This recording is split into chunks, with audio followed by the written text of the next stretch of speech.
नमस्ते दोस्तों, उपेंद्र नाथ अस की कहानी पिंजरा। आइए सुनते हैं।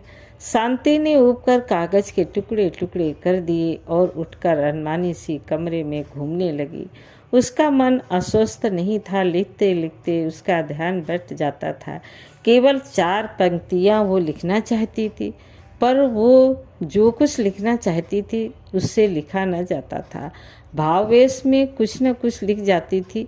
6 पत्र वो फाड़ चुकी थी, ये 7वां था। घूमते घूमते वो चुपचाप खिड़की में जा खड़ी हुई। संध्या का सूरज दूर पश्चिम में डूब रहा था। माली ने क्यारियों में पानी छोड़ दिया था और दिन भर के मुरझाए फूल जैसे जीवन दान पाकर खिल उठे थे। हल्की हल्की ठंडी हवा चलने लगी थी। शांति ने दूर सूरज की ओर निगाह दौड़ाई। पीली पीली सुनहरे किरणें जैसे डूबने से पहले उन छोटे छोटे बच्चों के खेल में जी भर हिस्सा लेना चाहती थी, जो सामने के मैदान की हरी भरी घास पर उन्मुक्त खेल रहे थे। सड़क पर 2 कामिनी युक्तियाँ हंसती चुहले करती उछलती कूदती चली जा रही थी। शांति ने एक दीर्घ निश्वास छोड़कर और मुड़कर उसने अपने इर्द गिर्द एक थकी हुई निगाह दौड़ाई। छत पर बड़ा पंखा धीमी आवाज़ से अनवरत चल रहा था। दरवाजों पर भारी पर्दे हिल रहे थे और भारी कोच, उन पर रखे हुए रेशमी गद्दे, गलीचे और दरमियान में रखे हुए छोटे छोटे अटकोने मेज और उन पर पीतल के नन्हे नन्हे हाथी और फूलदान। उसने अपने आप से उस पक्षी सा महसूस किया जो विशाल स्वच्छंद आकाश के नीचे खुली स्वतंत्र हवा में आम की डाली से बंधे हुए पिंजरे में लटक रहा हो। तभी नौकर उसके छोटे लड़के को जैसे बरबस खींचता सा लाया। धोबी की लड़की के साथ वो खेल रहा था। आओ देखा ना ताओ, और शांति ने लड़के को पीट दिया। क्यों तू उन कमीनों के साथ खेलता है? क्यों खेलता है तू इतने बड़े बाप का बेटा होकर? और उसकी आवाज़ चीख की हद को पहुंच गई। हैरान से खड़े नौकर ने बढ़कर जबरदस्ती बच्चे को छुड़ा लिया। शांति जाकर धम से कुछ में धंस गई और उसकी आंखों से अनायास ही आंसू बह निकले। तब वहीं बैठे बैठे उसकी आंखों के सामने अतीत के कई चित्र फिर गए। उसके पति जब लॉन्ड्री का काम करते थे बाइबिल सोसाइटी के सामने, जहां आज एक दनादन साज बड़े धड़ल्ले से लोगों के दांत उखाड़ने में निमग्न रहते हैं, उनकी लॉन्ड्री थी। आय अच्छी थी पर खर्च भी कम न था। 35 रुपये तो दुकान का किराया ही देना पड़ता था और फिर कपड़े धोने और इस्त्री करने के लिए जो तपेला ले रखा था उसका किराया अलग था। इसके अतिरिक्त धोबियों को वेतन, कोयला, मसाला और 100 दूसरे पछड़े, इस सब खर्च की व्यवस्था के बाद जो थोड़ा बहुत बचता था उससे बड़ी कठिनाई के साथ घर का खर्च चलता था। और घर उन्होंने दुकान के पीछे ही महिलाल स्ट्रीट में ले रखा था। महिलाल स्ट्रीट जैसी अब है वैसी ही तब भी थी। मकान का रूप यद्यपि इन 10 वर्षों में कुछ बदल गया है, किंतु मकानों में कुछ अधिक अंतर नहीं आया। अब भी इस इलाके में कमीन बसते हैं और तभी बसते थे। सील भरी अंधेरी कोठियाँ, चमारों, धीवरों और शुद्ध हिंदियों का निवास स्थान था। एक ही कोठरी में रसोई, बैठक, शयन गृह, और वो भी ऐसा जिसमें सास, ससुर, बेटा, बहू, लड़कियां, लड़के सब एक साथ सोते हों। जिस मकान में शांति रहती थी उसके नीचे टेडी चमार अपने 8 लड़के लड़कियों के साथ रहता था। दूसरी चौड़ी गली में मारवाड़ी की दुकान थी और जिधर दरवाज़ा था उधर भंगी रहते थे। उनके दरवाजे से जरा ही परे भंगियों ने तंदूर लगा रखा था, जिसका धुआं सुबह शाम उनकी रसोई में आ जाया करता था, जिससे शांति को प्रायः रसोई की खिड़की बंद रखनी पड़ती थी। दिन रात वहाँ चारपाइयाँ बिछी रहती थी और कपड़ा बचाकर निकालना प्रायः असंभव होता था। गर्मियों के दिन थे और म्यूनिसिपालिटी का नल काफ़ी दूर अनारकली के पास था, इसलिए गरीब लोगों की सहूलियत के ख्याल से शांति ने अपने पति की सिफारिश पर नीचे ड्योढ़ी के नल से उन्हें पानी लेने की इजाज़त दे दी थी, किंतु जब उन्हें उस मकान में आए कुछ दिन बीते तो शांति को मालूम हो गया कि ये उदारता बड़ी महंगी पड़ेगी। एक दिन जब उसके पति नहाने के बाद साबुन की डिबिया नीचे ही भूल गए और शांति उसे उठाने गई तो उसने उसे नदारद पाया। फिर कुछ दिन बाद तौलिया गायब हो गया और इसी तरह दूसरे तीसरे कोई न कोई चीज़ गुम होने लगी। हार कर एक दिन शांति ने अपने पति के पीछे पड़कर नल की टूटी पर लकड़ी का छोटा सा बॉक्स लगवा दिया और चाबी उसकी अपने पास रख ली। दूसरे दिन जब एक ही धोती से शरीर ढांपे वो पसीने से निचड़ी हुई चूल्हे के आगे बैठी रोटी की व्यवस्था कर रही थी तो उसने अपने सामने एक काली सी लड़की को खड़े पाया। लड़की उसकी समवयस्की थी, रंग उसका बेहद काला था और शरीर पर उसने अत्यंत मैली कुचैली धोती और बंडी पहन रखी थी। वो अपने गहरे काले बालों में सरसों ही का तेल डालती होगी, क्योंकि उसके मस्तक पर बालों के नीचे पसीने के कारण तेल में मिली हुई मैल की एक रेखा बन रही थी। चौड़ा सा मुंह और चपटी सी नाक। शांति के हृदय में क्रोध और घृणा का तूफान उमड़ आया। आज तक ही घर में जमादारन के अतिरिक्त नीचे रहने वाले किसी कामनी लड़की को ऊपर आने का साहस न हुआ था और न वो स्वयं ही उससे किसी से बातचीत करने की कोशिश की थी। लड़की मुस्कुरा रही थी और उसकी आंखों में विचित्र सी चमक थी। क्या बात है? जैसे आंखों ही आंखों में शांति ने क्रोध से पूछा। तनिक मुस्कुराते हुए लड़की ने प्रार्थना की कि बीबी जी पानी लेना है, हमारा नल भंगी चमारों के लिए नहीं है, हम भंगी हैं न चमार। फिर कौन हो? मैं बीबी जी, सामने के मंदिर के पुजारी की लड़की। लेकिन शांति ने आगे न सुना था। उसे लड़की से बातें करते करते घिन आती थी। धोती के छोर से चाबी खोलकर उसने फेंक दी। इस काले कलूटे शरीर में दिल काला न था और शीघ्र ही शांति को इस बात का पता चल गया।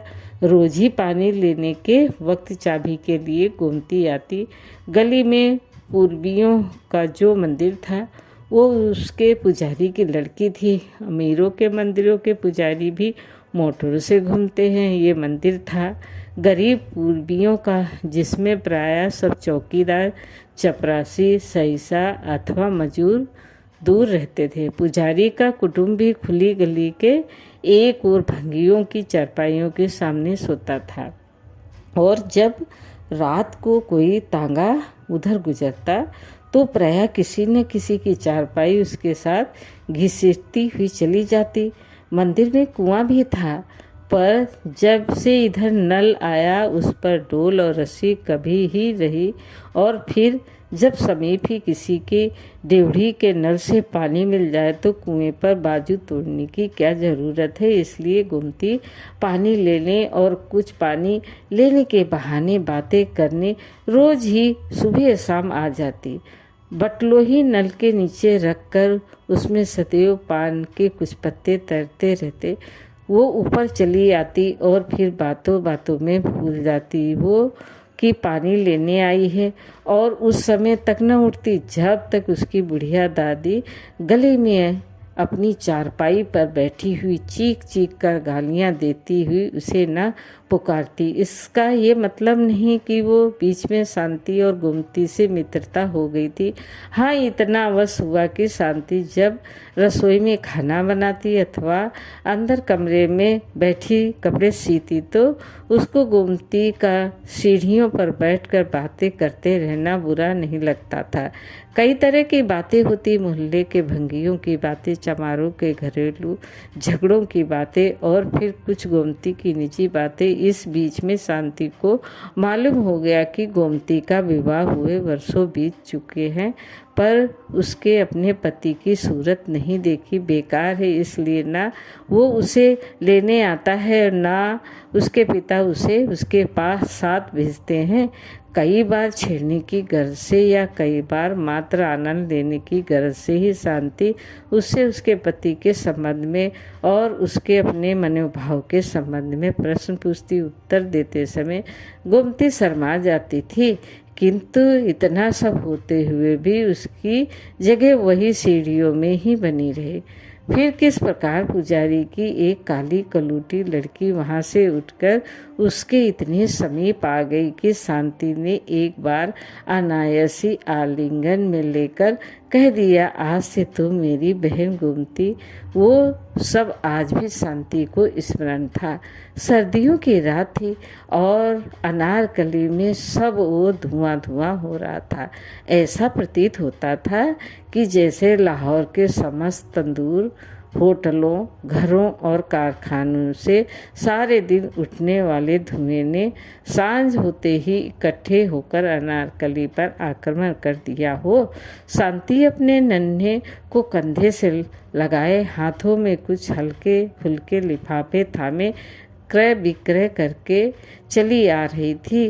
वो कई दिनों के अनुरोध के बाद अपने पति को इधर ला सकी थी और उन्होंने जी भर खाया पिया और खरीद किया। अनारकली के मध्य बंगाली रसगुल्लों की जो दुकान है, वहाँ से रसगुल्ले खाने को शांति का बड़ा मन होता था, पर उसके पति को कभी इतनी फुर्सत ही न हुई कि वहाँ तक सिर्फ रसगुल्ले खाने के लिए जा सके। अस्पताल रोड के सिरे पर हलवाई के साथ चाट वाले की दुकान है, वहाँ से चाट खाने को शांति की बड़ी इच्छा थी, पर चाट ऐसी निकम्मी चीज़ खाने के लिए काम छोड़कर जाने का अवकाश शांति के पति के पास कहाँ। कई दिनों से वो अपने उमी के लिए कुछ गर्म कपड़ों के टुकड़े खरीदना चाहती थी।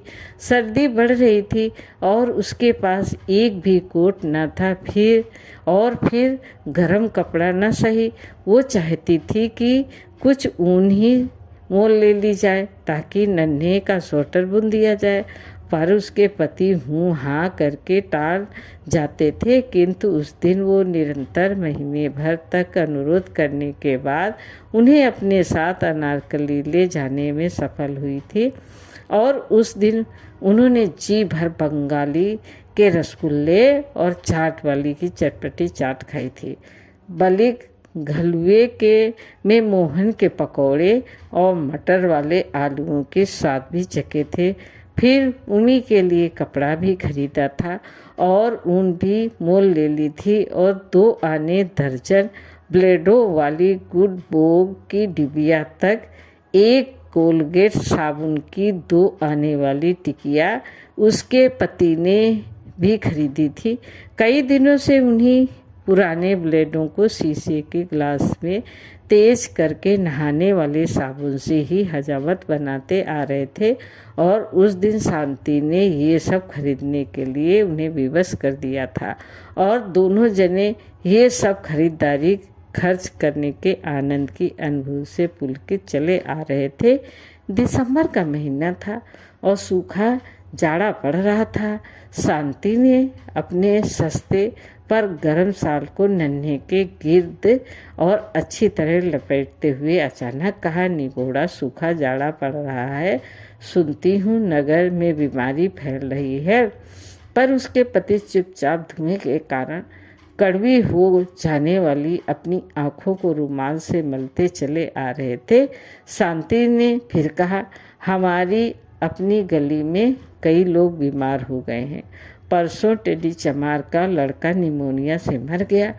तभी साल में लिपटा बच्चा हल्के हल्के 2 बार खांसा और शांति ने उसे और भी अच्छी तरह से साल में लपेट लिया।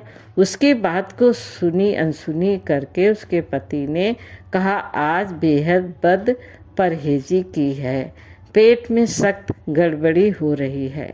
घर आकर शांति ने जब लड़के को चारपाई पर लिटाया और मस्तक पर हाथ फेरते हुए उसके बालों को पिछली तरह किया तो वो चौंक कर पीछे हटी। उसने डरी हुई निगाहों से अपने पति की ओर देखा। वो सिर को हाथों में दबाए नाली पर बैठे थे। उमी का माथा तो तवे की तरह तप रहा था।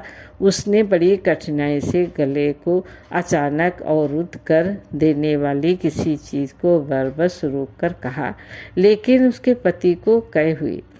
शांति का कंठ अवरुद्ध सा होने लगा था और उसकी आंखें भर सी आई थी, पर अपने पति को कह करते देख बच्चे का ख्याल छोड़कर वो उनकी ओर भागी। पानी लाकर उनको कुल्ला कराया। निढाल से होकर वो चारपाई पर पड़ गए, पर कुछ ही क्षण बाद उन्हें फिर कह हुई। शांति के हाथ पांव फूल गए। घर में वो अकेली, सास माँ पास नहीं, कोई दूसरा नाता रिश्ता भी समीप नहीं, और नौकर चाकर रखने की गुंजाइश ही कभी नहीं निकली। वो कुछ क्षण के लिए घबरा गई।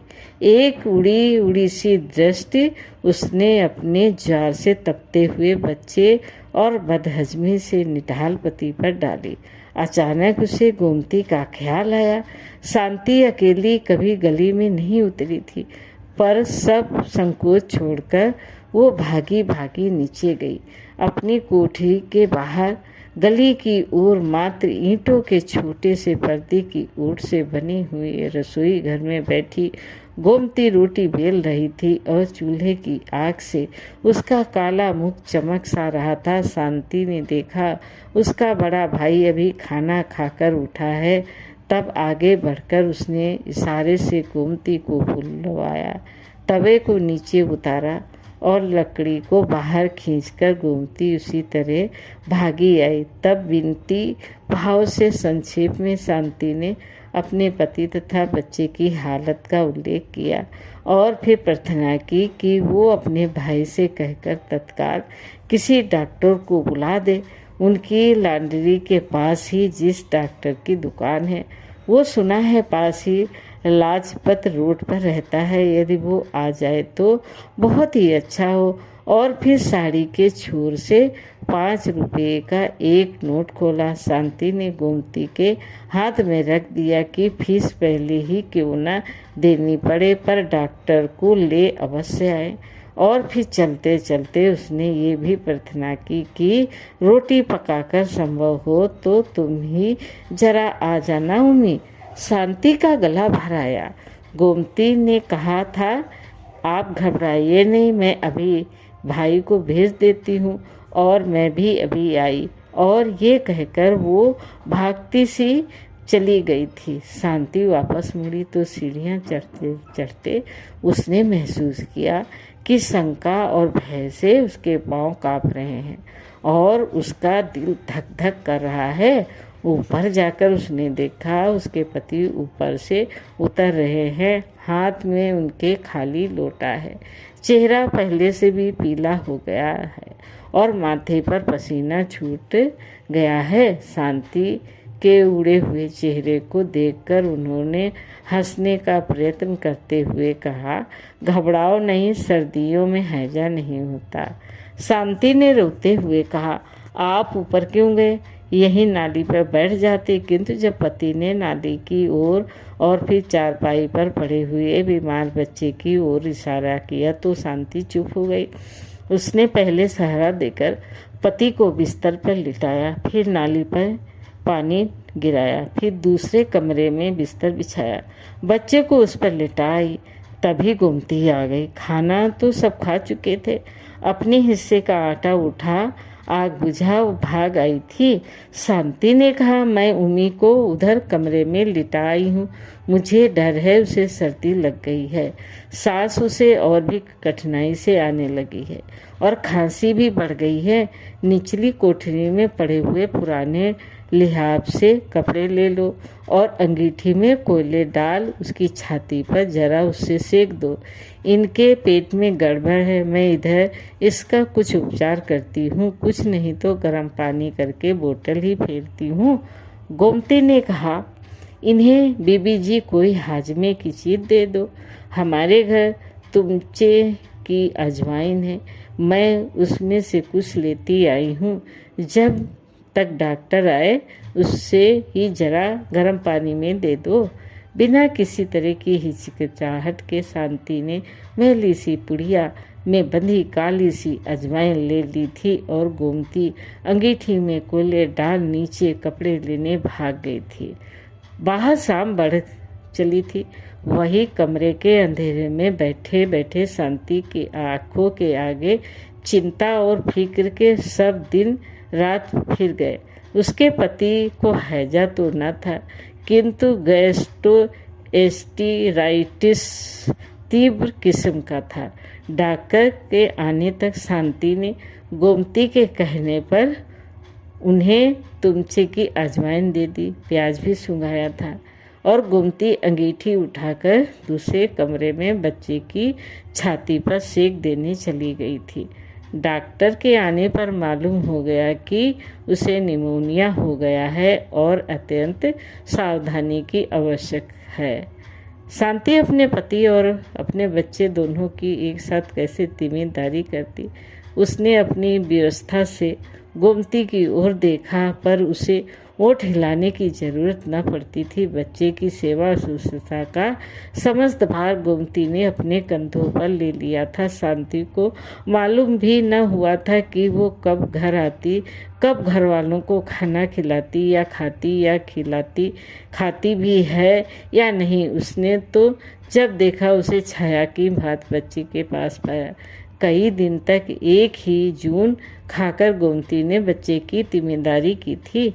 दोपहर का समय था। उसके पति दुकान पर गए हुए थे। उम्मी को भी अब आराम था और वो उसकी गोद से लगा सोया पड़ा था और उसके पास ही फर्श पर टाट बिछाए गोमती पुराने ऊन के धागों से स्वेटर बुनना सीख रही थी। इतने दिनों की थकी हारी उन्नीदी शांति की पलकें धीरे धीरे बंद हो रही थी।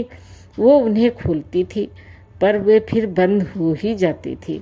आखिर वो वैसी ही पड़ी पड़ी सो गई थी। जब वो फिर उठी तो उसने देखा उमी रो रहा है और गोमती उसे बड़े प्यार से सुरीली आवाज में थपक थपक कर डोरी दे रही है और शांति फिर आंखें बंद कर ली। उसने सुना गोमती धीरे धीरे स्वर में गा रही थी, आरी काको जारी काको जंगल पाको बेर भागे भैया हाथे ढेला चिड़िया उड़े जा। और फिर चिड़िया री आरी चिड़िया दो पापड़ पकाए जा, भैया हाथे ढेला चिड़िया उड़े जा। बच्चा चुप कर गया था। लोरी खत्म करके उसने बच्चे को गले से लगाकर चूम लिया। शांति अर्ध निर्मित लिखित आंखों से देख बच्चे के पीले जर्द सूखे से मुख पर गोमती का काला स्वस्थ मुख झुका हुआ है। सुख के आंसू उसकी आंखों में उमड़ आए। उसने उठकर गोमती से बच्चे को ले लिया था और जब वो फिर टाट पर बैठने लगी थी तो दूसरे हाथ से शांति ने उसका हाथ पकड़ चारपाई पर बैठाते हुए उसे अपने बाजू से बांध लिया था और कहा था, आज से तुम मेरी बहन हुई गोमती। आंखें बंद किए शांति इन्हीं स्मृतियों में गुम थी। उसकी आंखों से चुपचाप आंसू बह रहे थे कि अचानक उसके पति अंदर दाखिल हुए। किसी जमाने में लॉन्ड्री चलाने वाले और समय पड़ने पर स्वयं अपने हाथ से इस्त्री कर गरम करके कपड़ों को प्रेस करने में भी हिचकिचाहट न महसूस करने वाले लाला दीनदयाल और लाहौर की प्रसिद्ध फार्म दीनदयाल एंड सन्स के मालिक प्रख्यात शेयर ब्रोकर लाला दीनदयाल में महान अंतर था। इस 10 वर्ष के अरसे में उनके बाल यद्यपि पक गए थे, किंतु शरीर कहीं अधिक स्थूल हो गया था। ढीले ढाले और प्रायः लॉन्ड्री के मालिक होते हुए भी मैले कुचैले पहनने की जगह अब उन्होंने अत्यंत बढ़िया किस्म का रेशमी सूट पहन रखा था और पाँवों में श्वेत रेशमी जुराबे तथा काले सैंडल पहने हुए थे। शांति ने झट रुमाल से आंखें पोंछ ली। बिजली का बटन दबाते हुए उन्होंने कहा, यहाँ अंधेरे में क्या पड़ी हो, उठो बाहर बाग में घूमो फिरो। और फिर बोले, इंद्राणी का फोन आया था कि बहन यदि चाहे तो आज सिनेमा देखा जाए। बहन दिल ही दिल में विषाद से शांति मुस्कुराई और उसके सामने एक और काली कल्लोटी सी लड़की का चित्र खिंच गया, जिसे कभी उसने बहन कहा था, किंतु प्रकट उसने सिर्फ इतना कहा, मेरी तबीयत ठीक नहीं। मुंह फुलाए हुए लाला दीनदयाल बाहर चले गए। तब आँखों को फिर एक बार पोंछकर और तनिक स्वस्थ होकर शांति मेज के पास आई और कुर्सी पर बैठ गई। पैड अपनी ओर को खिसका कलम उठाकर उसने लिखा, बहन गोमती, तुम्हारी बहन अब बड़ी बन गई है, बड़े आदमी की बीवी है, बड़े आदमियों की बीवियाँ अब उसकी बहनें हैं। पिंजरे में बंद पंछी को कब इजाज़त होती है कि स्वच्छंद स्वतंत्र विहार करने वाले अपने हमजोलियों से मिले। और मैंने तुम्हें कल फिर आने के लिए कहा था, पर अब तुम कल ना आना। अपनी इस बंदनी बहन को भूलने की कोशिश करना। शांति। इस बार उसने एक पंक्ति भी नहीं काटी और न कागज ही फाड़ा। हाँ, एक बार लिखते लिखते फिर आंखें भर आने से जो एक दो आंसुओं की बूंदें पत्र पर अनायास ही गिर पड़ी थी, उन्हें उसने ब्लॉटिंग पेपर से सुखा दिया। फिर पत्र को लिफाफे में बंद करके उसने नौकर को आवाज़ दी और उसके हाथ में लिफाफा देकर कहा कि महीलाल स्ट्रीट में पूवियों के मंदिर के पुजारियों की लड़की गोमती को दे आए। और फिर समझाते हुए कहा, गोमती कुछ ही दिन वे अपनी ससुराल से आई है। पत्र लेकर नौकर चला ही था कि शांति ने उसे फिर आवाज़ दी और पत्र उसके हाथ से लेकर फाड़ डाला। फिर धीरे से उसने कहा, तुम गोमती से कहना कि बीवी अचानक आज मैके जा रही है और 2 महीने तक वापस न लौटेंगी। यह कहकर वो फिर खिड़की में जा खड़ी हुई और अस्त हो जाने वाले सूरज के स्थान पर ऊपर की ओर बढ़ते हुए अंधेरे को देखने लगी। बात इतनी ही थी कि आज दोपहर को जब वे ब्रिज खेल रहे थे, तब नौकर ने आकर खबर दी कि महीलाल स्ट्रीट के पुजारी की लड़की गोमती आई है। तब खेल के बीच में ही छोड़कर और भूलकर कि उसके पार्टनर राय साहब लाला बिहारी लाल हैं, वो भाग गई थी और उसने गोमती को अपने बाजू में भींच लिया था और फिर वो उसे अपने कमरे में ले गई थी। तब दोनों ने बहुत देर तक अपने सुख दुख की बातें करती रही थी। शांति ने जाना था कि किस प्रकार गोमती का पति काम करने लगा, उसे ले गया और उसे 4 बच्चों की मां बना दिया। और गोमती ने उमी का और दूसरे बच्चों का हाल पूछा था। लाला दीनदयाल इस बीच में कई बार बुलाने आए थे, पर वो ना गई थी। और जब दूसरे दिन आने का वादा लेकर उसने गोमती को विदा किया था, तो उसके पति ने कहा था, तुम्हें शर्म नहीं आती? इस हुज्जड़ और गंवार औरत को लेकर तुम बैठी रही, तुम्हें मेरी इज्जत का जरा भी ख्याल नहीं। इसे बगल में लिए उन सबके सामने से गुजर गई। राय साहब और उनकी पत्नी हंसने लगे और आखिर प्रतीक्षा करके चले गए। इसके बाद उन्होंने और भी बहुत कुछ कहा था, लेकिन शांति ने तो फैसला कर लिया था कि वो पिंजरे को पिंजरा ही समझेगी और उड़ने का प्रयास न करेगी। दोस्तों, कहानी कैसी लगी? लाइक करें, सब्सक्राइब करें। धन्यवाद।